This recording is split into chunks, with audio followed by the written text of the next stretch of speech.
Mga Explorer, magandang hapon po sa ating lahat. Sa aming next vlog po, dito kami mag-vlog sa nakakatakot na balite. Ipapakita ko po sa inyo yung balite na kinatakutan ng lahat tuwing gabi. Sige na po, ipapakita ko sa inyo, dito kami magmumukbang. Mga Explorer, ito po yung kinakatakutan ng lahat na balite. Dito kami magmukbang next episode po ng aming vlog. Ipapakita ko sa inyo lahat sa ilalim dito ng balite. Meron pong mga litso. Ito po.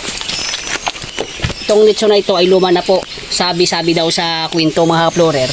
Meron na ditong amaranhig nung dating panahon pa, sabi ng mga matatanda. At ito pa sa kabila, i-check natin. Ito pa mga Explorer, oh. Yan. Kita niyo yan mga Explorer, yan sa loob.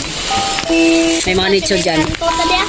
Sabi daw nila may mga engkanto daw, pero hindi kami natakot sa mga engkanto.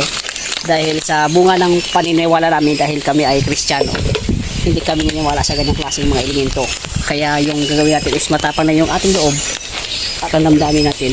Ito ang balite. Napakataas na, diba?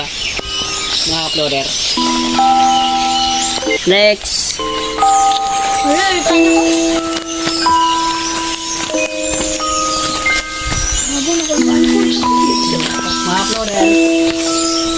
Bali, next vlog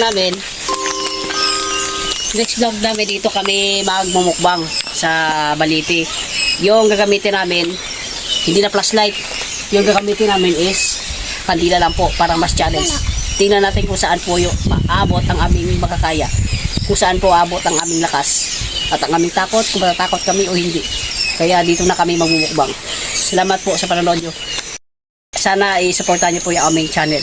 At abangan nyo pong aming vlog dito sa malaking balite sa gabi. Sa nakatakot na lagim ng gabi.